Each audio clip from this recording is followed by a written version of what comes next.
Okay, I think we can get started. Hello, everyone. My name is Dr. K. Narayan, and I want to welcome you to this workshop. Some of you have watched the videos that I have posted on YouTube that go into more details about the background of this material, and in particular about spiritual research.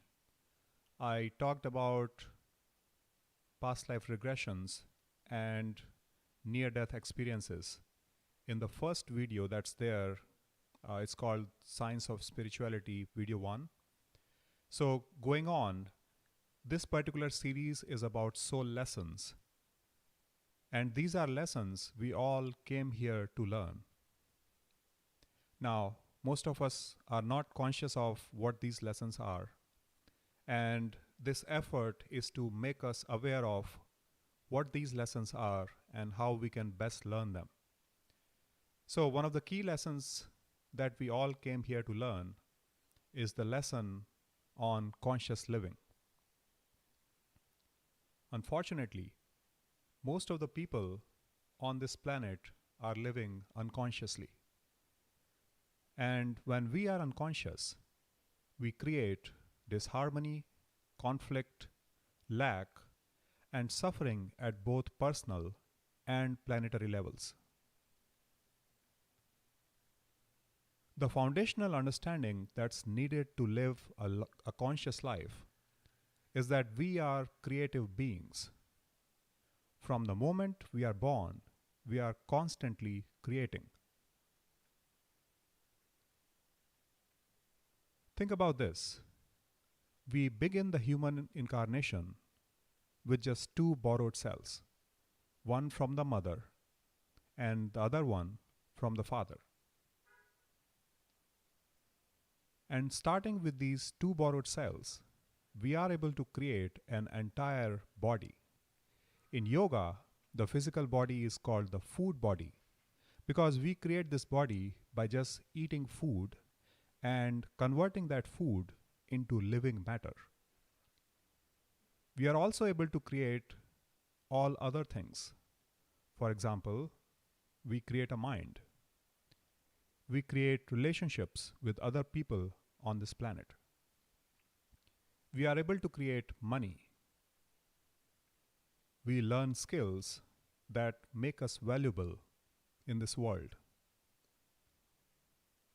And we are also make our unique contribution to humanity. Just as we create at personal level, we also create as a collective.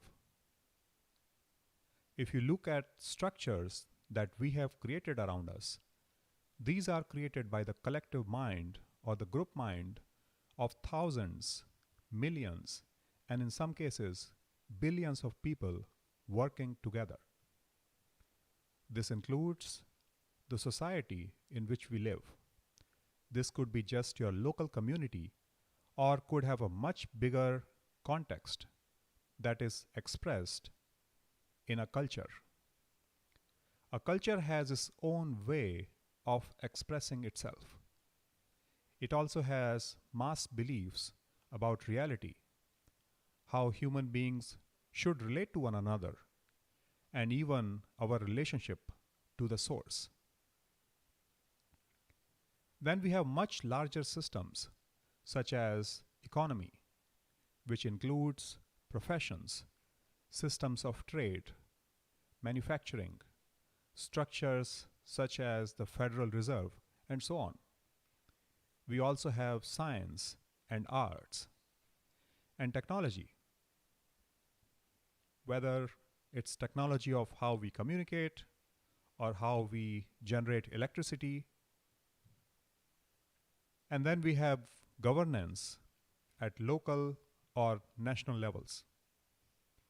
All of these have been created by us working together. To live consciously means that we recognize our power as creative beings, and then we use this power for the highest purpose. Now, the question that arises frequently is, if the reality around us is a creation, why do people create misfortunes or situations that put limitations on them?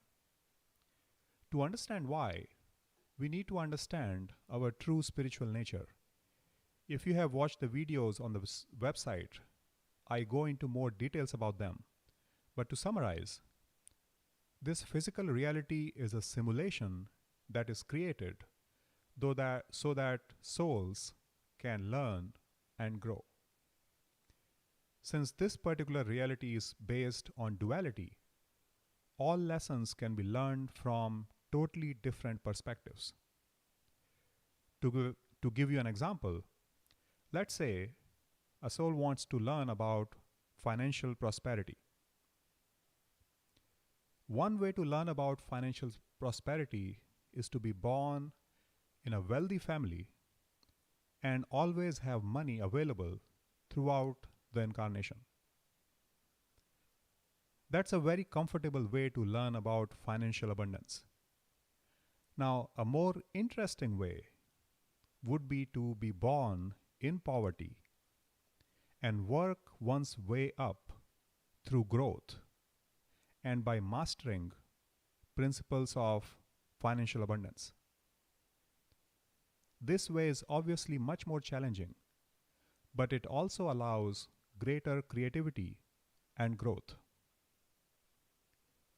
Typically, a soul would like to learn using both of these methods.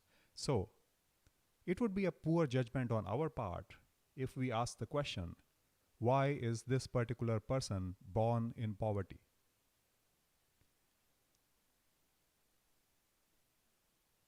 When we are asking such questions, we are giving more power to the illusion of poverty rather than the spiritual essence that can obviously transcend such limitations. Now, the same analogy applies to things like disability and so on. When we don't recognize our power as creative beings, we act as victims. If you look around us, you will see that victim consciousness is all pervasive and it's part of our mass programming.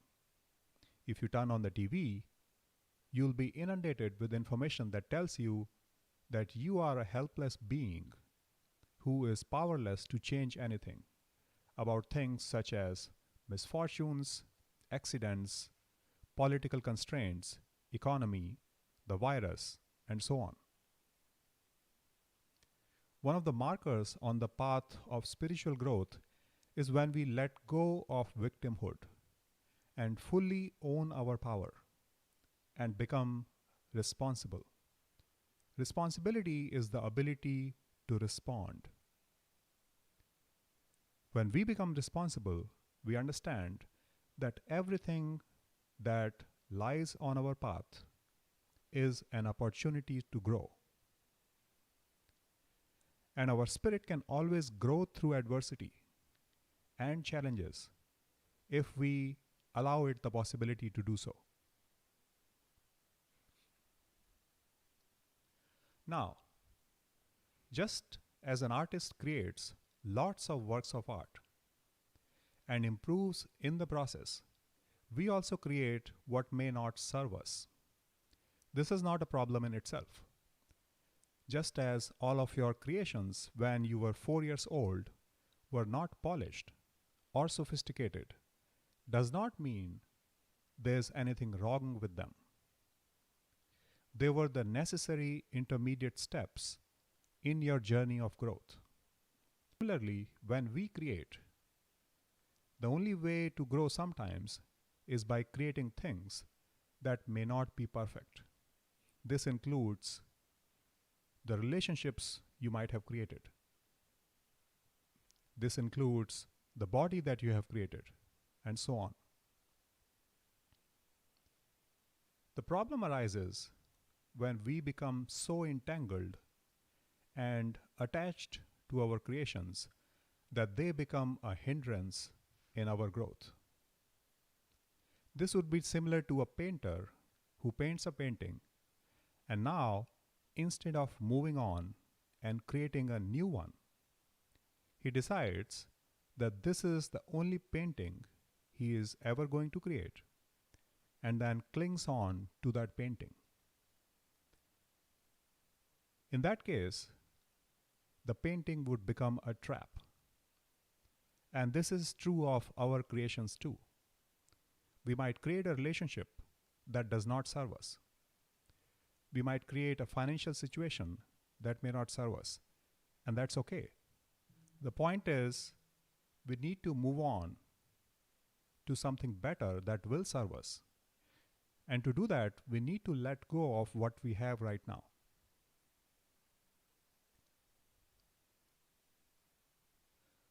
So from here, we get the first principle of conscious living, and that is, let go of what does not serve you.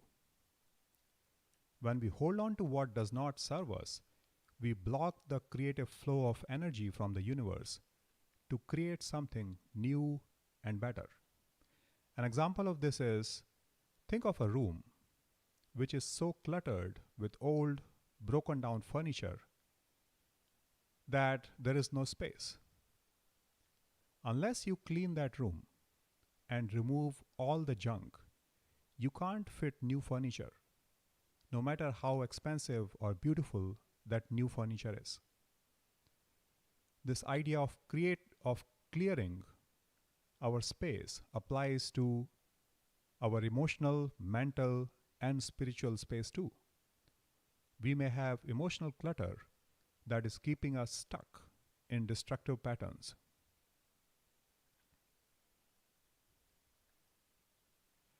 To start this process of letting go, the easiest is to start with physical things. Look at everything you own and see what does not serve you. This may include things that are broken. If it's broken, you obviously cannot use it, and it's unnecessarily occupying space. These are things that are maybe sitting in your garage or the attic. Just throw them away. Second, look at things that you have not used in the past 2 years. If you have not used these in the past 2 years, there's a very little chance that you are ever going to use it. Why not give it to somebody else who's less fortunate than you and who will value what you have? Donate it. This includes clothes in your closet, shoes, old gadgets, or old things that you are just saving up for someday without even knowing when that day will come, or not liking the things that you have. Again, give it to somebody who can use them today and will derive joy out of these things.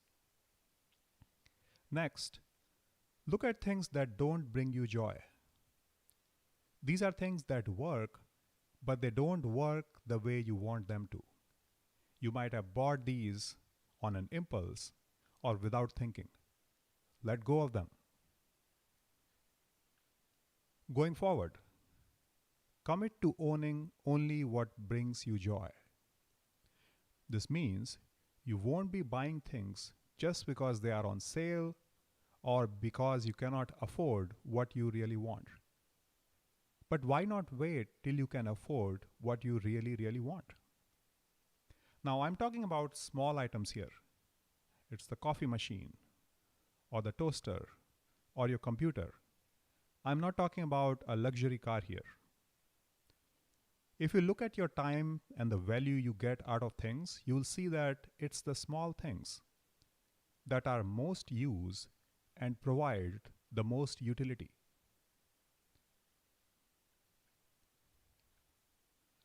Second, and this is a tough one, let go of relationships that don't serve you. The reason this is difficult is because we are social beings, and most likely we have already spent significant time in cultivating relationships that we now have. But let's look at this quote from Howard Thurman. There are two questions that we have to ask ourselves. The first is, where am I going?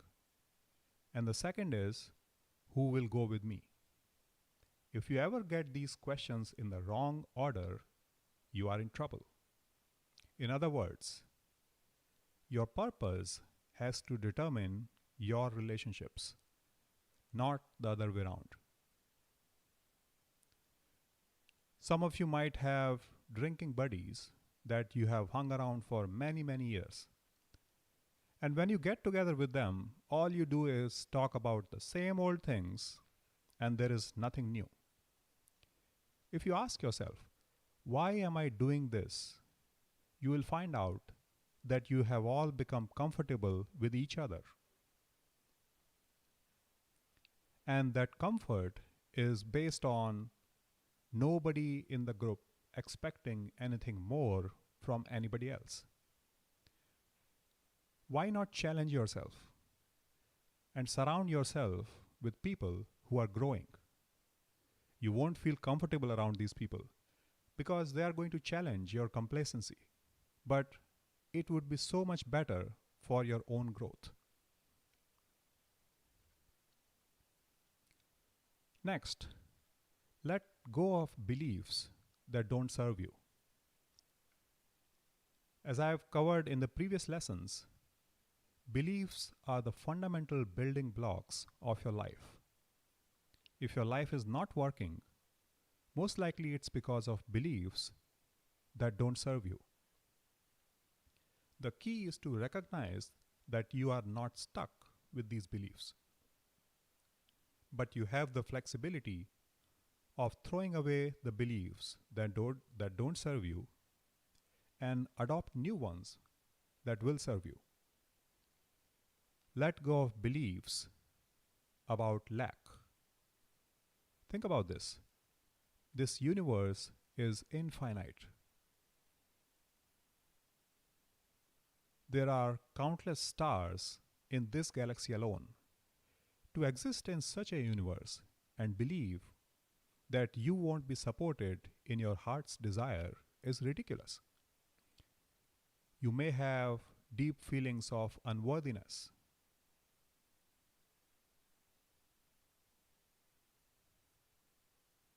And shame and guilt that typically go along with that. Throw it away. You are part of the source. And how can anything that's part of the source not be worthy? Let go of judgment. There is nothing to judge. Don't judge yourself and don't judge others.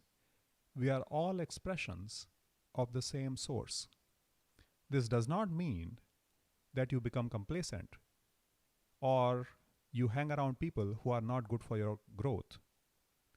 But judgment, constantly thinking about what's good and what's bad, is not helpful.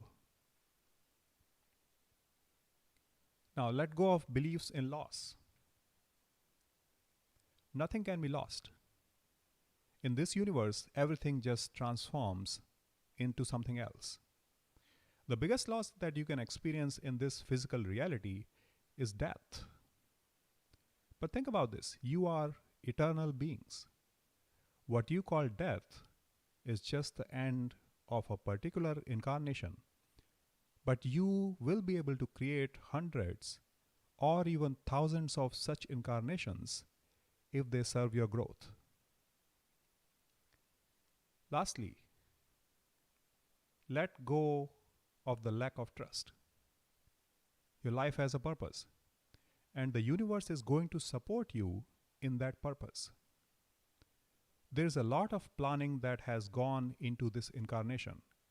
This is called pre-birth planning.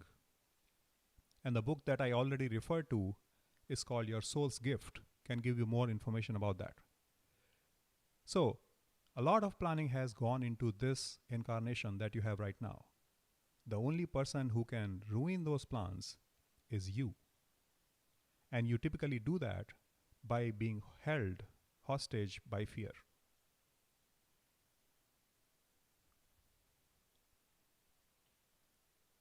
Next, let's talk about patterns that we need to let go of. We all have patterns that don't serve us. These are habitual patterns of thinking and acting. We might spend too much time worrying or regretting what happened in the past, or feeling and reliving the hurt that somebody else has caused us. We might have unproductive or even detrimental patterns of actions. So we might be spending too much time watching TV or idle socializing, or we might be addicted to smoking or alcohol and so on. All of these patterns stand in the way of us reaching our highest potential. We need to be aware of them and then drop them like the dead weight that doesn't add any value and it just makes us tired. Think about carrying a backpack of 50 pounds everywhere you go. You will be tired, right? And these are these patterns that we are carrying around that don't serve us. Another pattern is the rigid and limited ways in which we interact with the world. For example, we might be so insecure that one bad experience can color and ruin our entire life.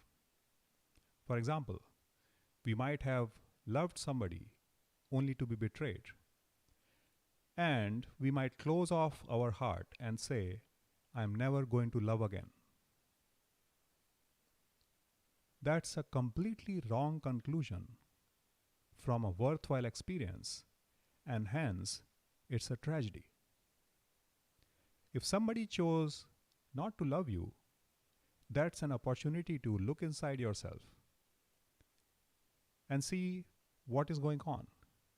Maybe the event has nothing to do with you and everything to do with the other person. Or maybe it's an opportunity to become better ourselves. And we might have other patterns where we get offended very easily. We might be so afraid of financial mishap that we don't take any risks. And all of these rigid, limited ways deny us the creativity that is the inherent part of us, and hence they hinder us.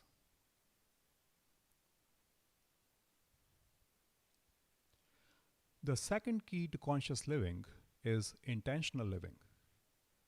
As spiritual beings, intention is the primal power we have to create what we want to create.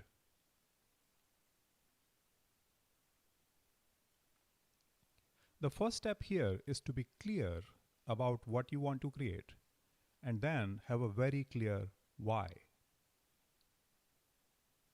This is where wisdom comes into the picture. Our intentions need to align with a higher purpose. Intentional living is not about law of attraction, where you sit in a chair and you try to manifest $1 million to yourself.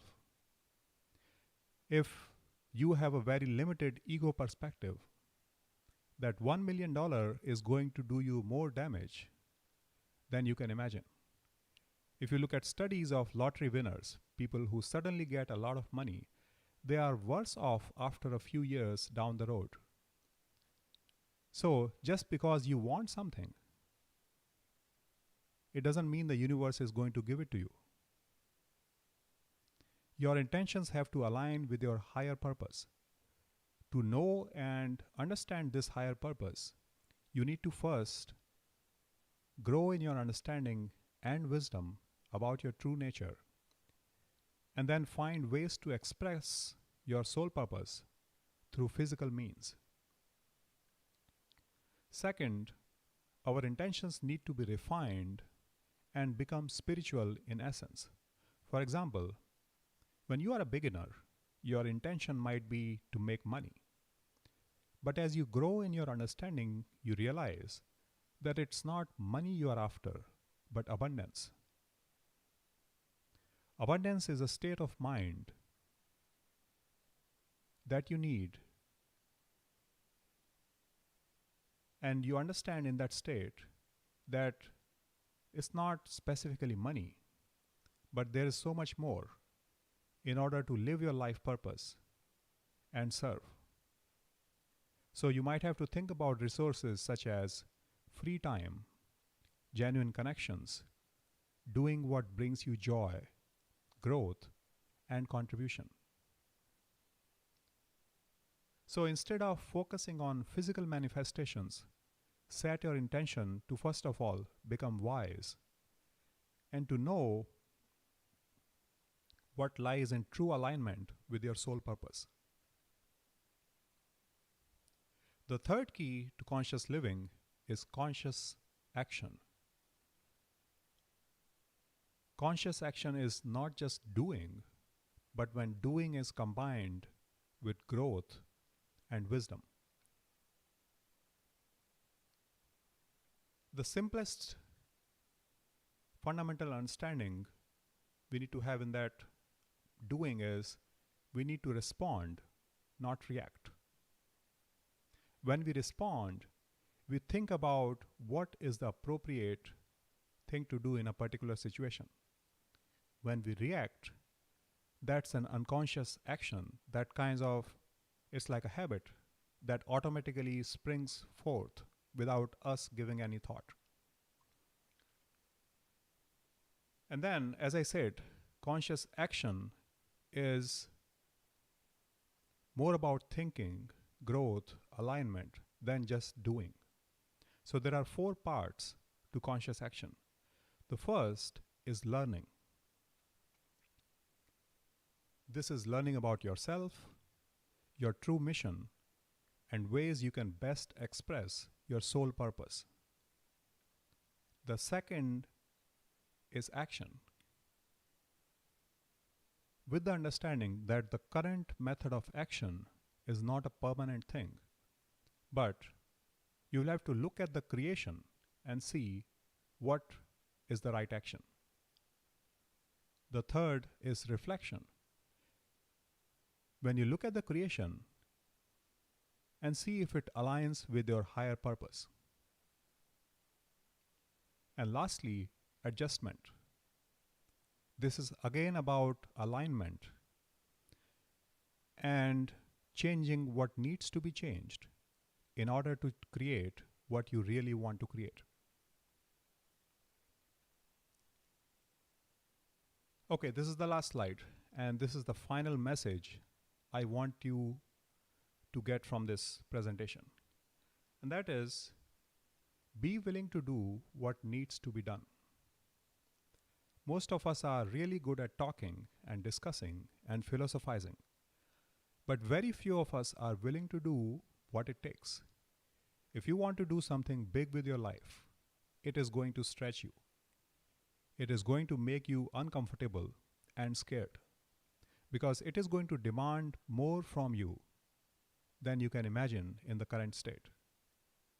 But before you incarnated in this reality, you knew you had the capacity to overcome whatever needs to be overcome and do whatever needs to be done. So, if we are true to our soul's calling, we do whatever it takes. If it's growth, if it's understanding technology, if it's being comfortable working with people, if it's leadership, whatever is needed to manifest our soul purpose, we should be willing to do it. And then the universe is always going to give us more. Okay, this is pretty much the end of the seminar. Here are the next steps. So as I said in the email, we are moving away from meetup.com because I want to keep these programs free for people. And the price structure that they have just won't allow us to do that. So all the future events are going to be scheduled from our website, which is called childrenofinfinity.org. By the way, this name stands for all of us because we are the sparks of the source. And that's why I want to call it children of infinity. So the next two lessons are going to be, the first one is on August 16th. It's called Understanding and Managing Our Power. This is about how we interact with the outside world and express our power. On the one hand, we might not be expressing any power at all, and we become a doormat. On the other hand, we think that this power requires us to dominate and accumulate. And from a spiritual perspective, that's completely wrong. So, the balance of understanding and using our power for the highest good, that's going to be the topic of this seminar. And then the one further out is in September, and that's about karma, grace, and yoga. Some of you might have some notions about what karma is. Usually people just think about reward and punishment when they think about karma.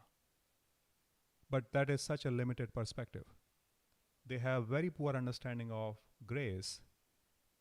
And then the true philosophy of these things that combines them together is the philosophy in yoga, except most people they only understand yoga as the postures that people see around. So this is a little bit more advanced webinar, but I want to cover it here because there are quite a few of you who want to know more about this. Okay, so we are done with this workshop. Any questions?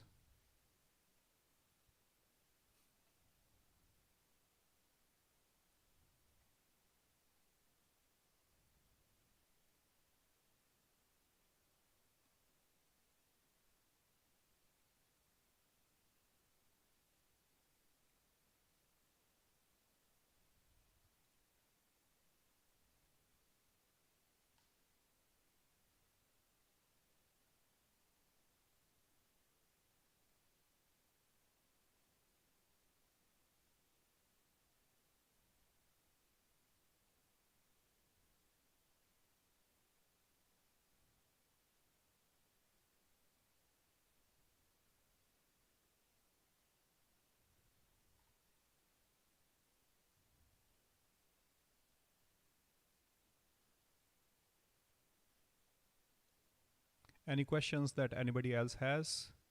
I saw that there were some questions which were being asked and people provided the answers.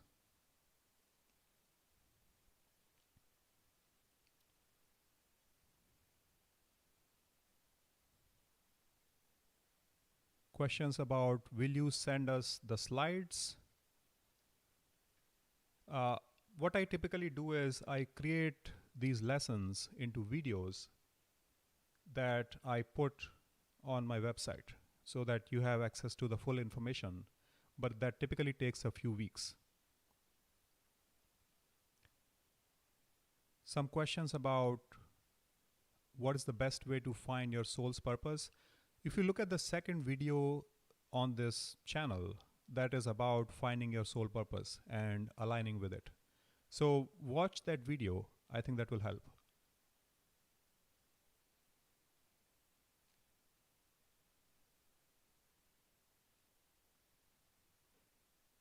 Question from Monica. Watching TV in the evening really makes me happy, and as does drinking wine. Do I have to give them both up? I would say there are things which are going to be more pleasurable, but maybe you have not experienced them. And to give you some background, there is a lot of research about what makes us really happy, and engagement and doing something mental in which we can really absorb ourselves gives us true happiness rather than passive activities such as watching TV or drinking. So experiment and see what's your soul purpose and what are the things that really make you happy because you are doing something active.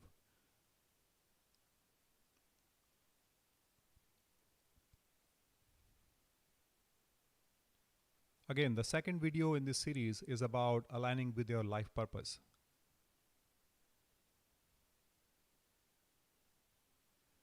Okay, question about. Okay, so first of all, let me put the link to my website here, and you can subscribe to the new events. Actually, I can bring it up. 1 second.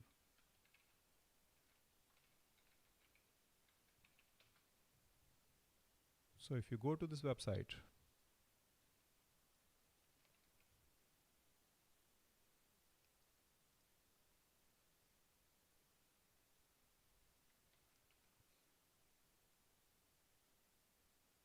I'm going to walk you through.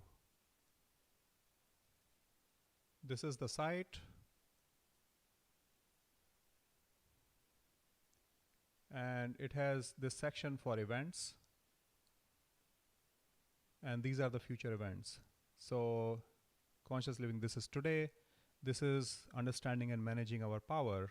If you click on join now, that takes you to the registration page. And then similarly, the other event is on karma, grace, and yoga.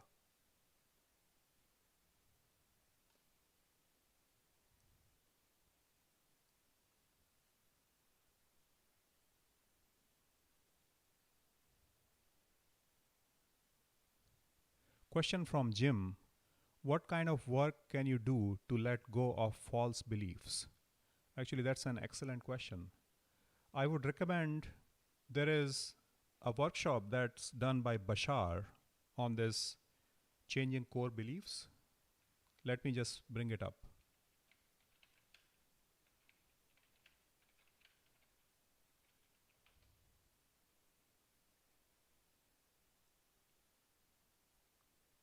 Yes.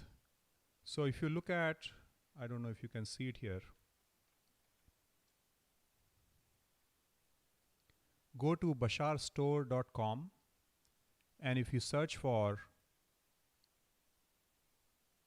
changing core beliefs, you will find this CD and DVD that he has created.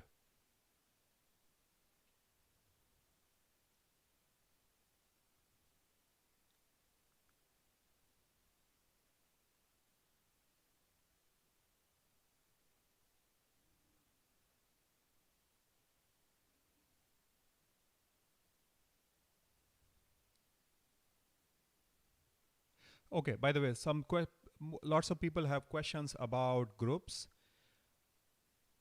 I would recommend that you guys can reach out to other group organizers and just ask them if you can join their group. And if there are people who have left because they are not there, you can all just work together and coordinate with each other to form your own groups. In my thinking, these should be independent units that work together. So feel free to reach out to people and create your own groups, or reach out to other organizers and join their group.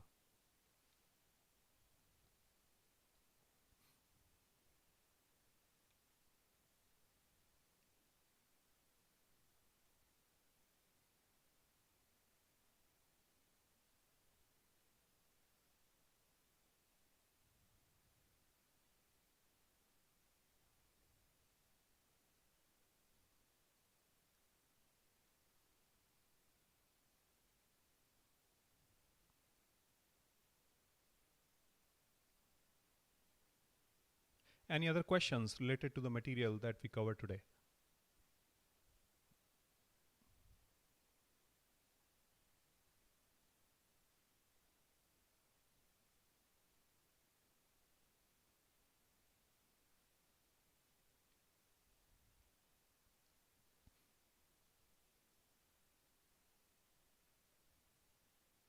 Tina, feel free to reach out to, so you have access to that spreadsheet.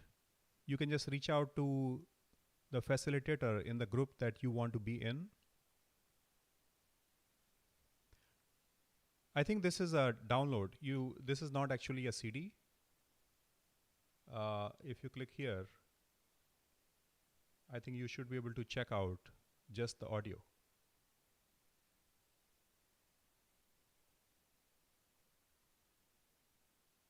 I think there's a way to download here. You might want to reach them out.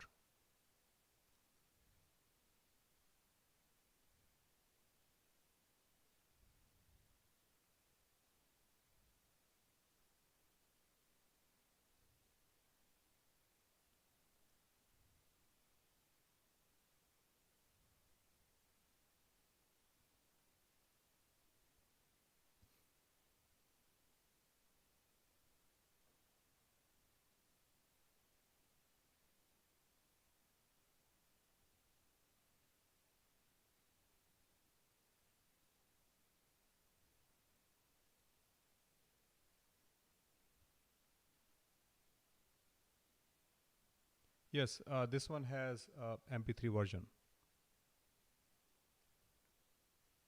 Okay, any other questions?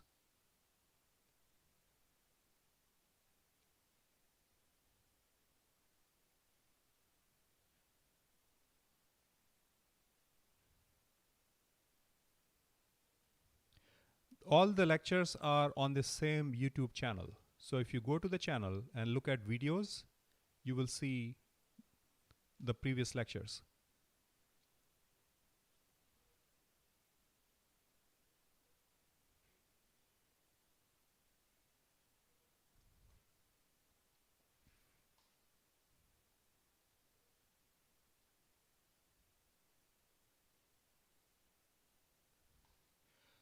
By the way, so we had a program called A Year of Conscious Living that was introduced at one point. And we closed the registration for that program because we needed to get started. So whenever it opens up next, I can probably send out a message, and those of you who want to join at that point can join. Or if you have friends in this chat who want to let you in, you can reach out to them, and you can become a part of their group. The reason we had to kind of close the registration is because there is just too many people, and we have to organize in groups and so on and match time zones. So it was taking too much of my time.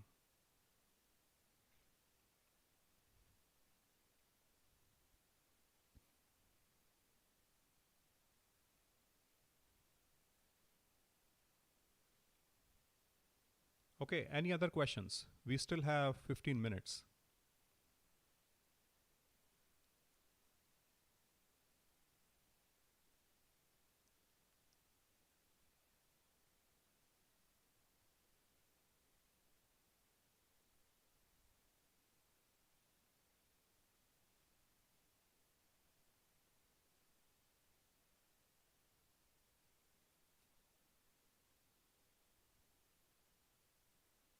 If you send me a message, then I can probably take a look.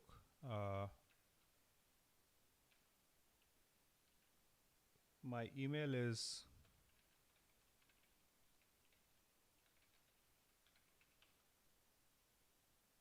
k@childrenofinfinity.org.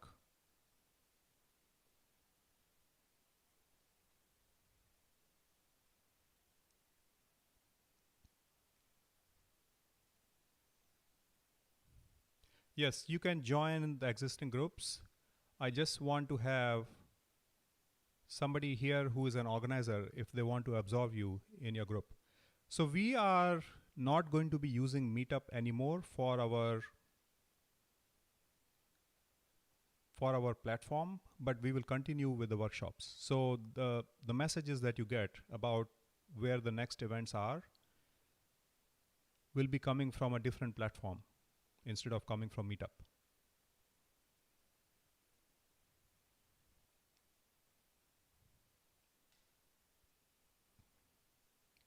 Okay, question from Amanda. Have you done a personal session on pre-birth planning? Actually, I have done with Stacy Wells, who is featured in the book. So if you want, yes, I can highly recommend her.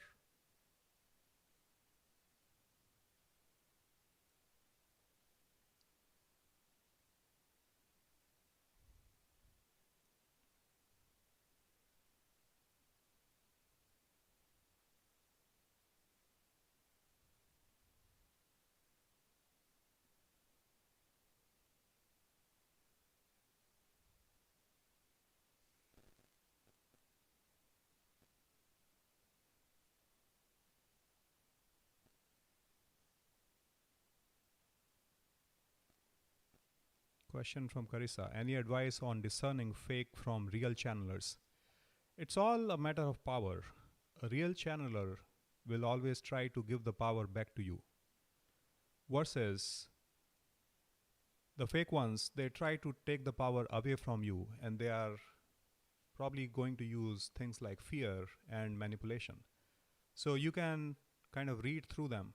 I would say if you read your soul's gift, there are some channelers that are advised in that work and you can reach out to them.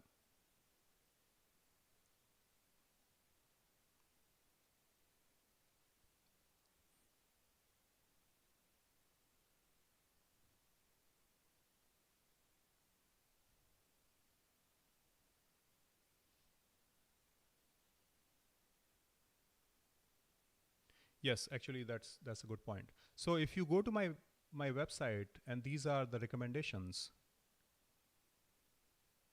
that I have. So there are a few things that I recommend based on what your interest is. So in particular, for channeled information, there's an excellent material that's called the Seth material, and then there is also the raw material that's much more advanced. And there are other resources here. See what you like and feel free to pursue those resources.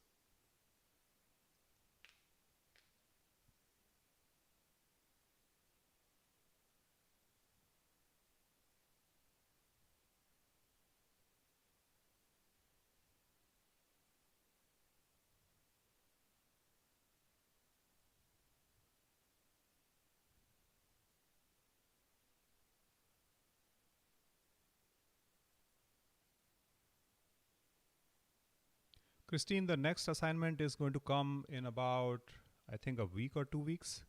I'm still looking at people, how much they have read the book, and people are still reading the first book that was recommended.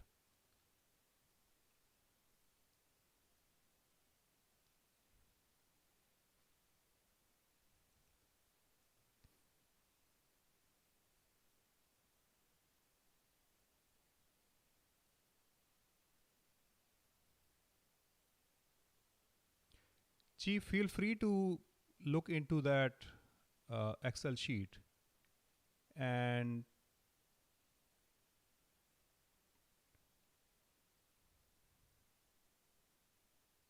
look into the Excel sheet and see if you can connect with anybody there based on what they have written. Question. Were you going to respond to questions? Yes. What is your question? Sorry. And did you ask it in the chat, or was that an email?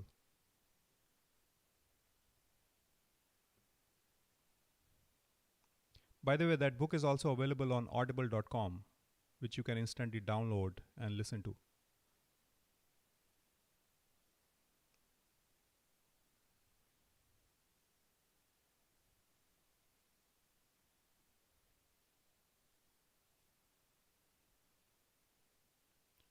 The first recommended book is Your Soul's Gift.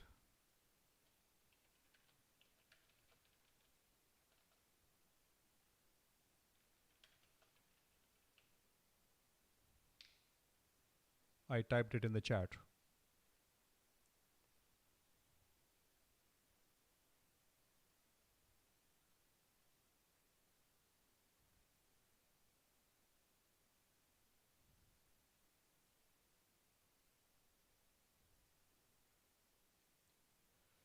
Bob, I would advise caution when you go and do past life work. So all of this work has to be driven from an intent. And the question you have to ask yourself is, are there specific things that are blocking your progress? And that's why you need to have a past life regression. I don't recommend using past life regressions just for fun or curiosity, because that has a tendency to distract you from the current life.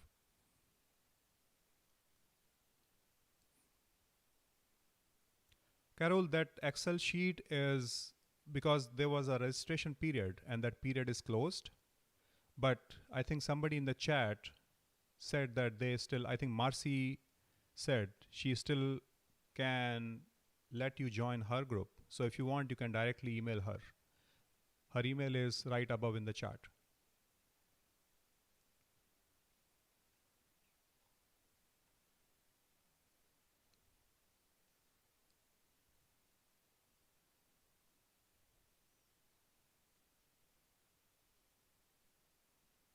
Question.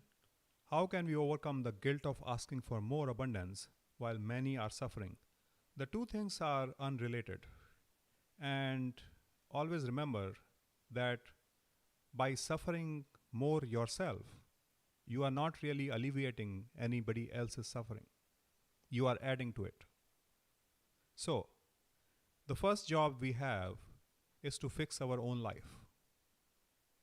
And part of that is being willing to do what it takes to live with a life of joy rather than suffering.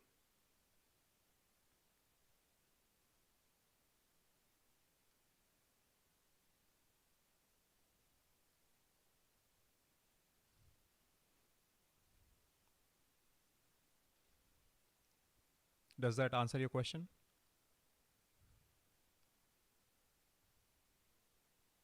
And abundance is not a zero-sum game.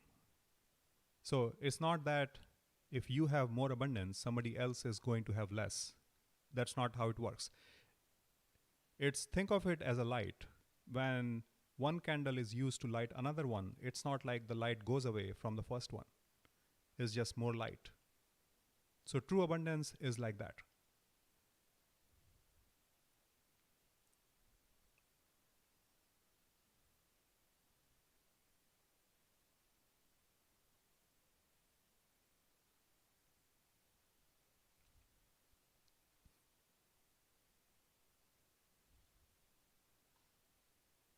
Any last question?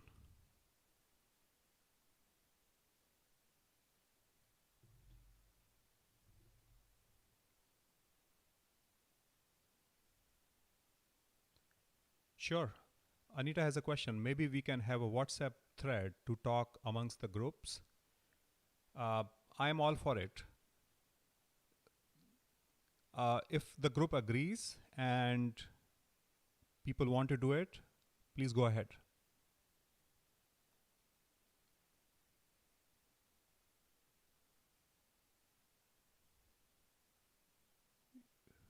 Yeah, 1 second.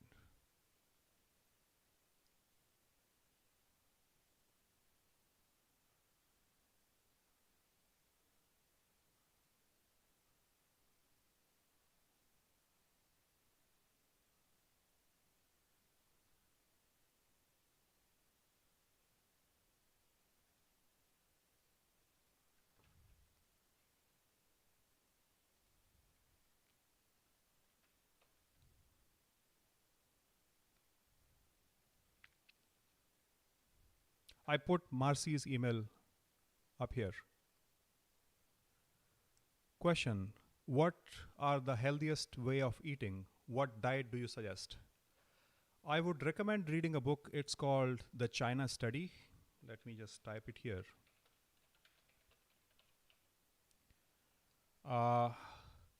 And the kind of food that is recommended is unprocessed plant-based food. Now that directly goes against what many people believe, and they eat meat. And this is directly against that. It says you should have a vegetarian diet, but not just vegetarian, but unprocessed, as much as you can, unprocessed food, whole food.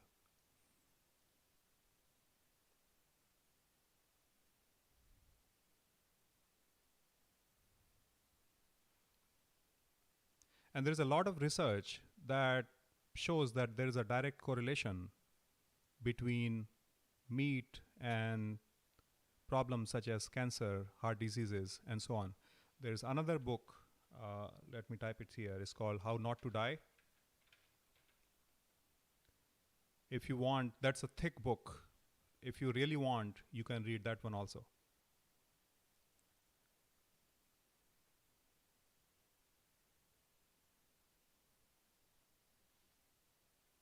Again, this is more than just no meat, this is unprocessed food. So this would include things like mostly vegetables, fruits,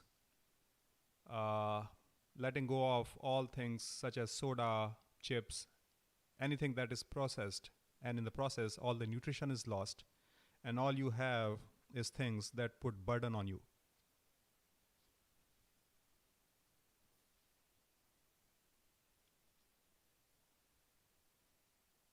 I'm going to do a seminar sometime in the future on just these things, diet and diet, nutrition, and movement. Probably in a month, in like 2 months or so.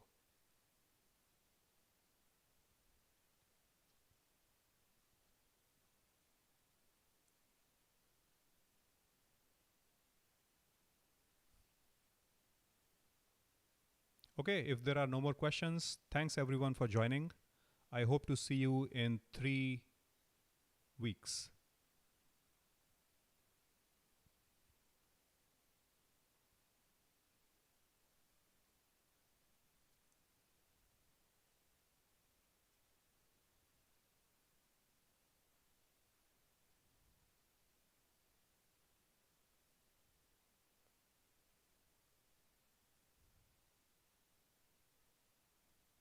Thanks everyone.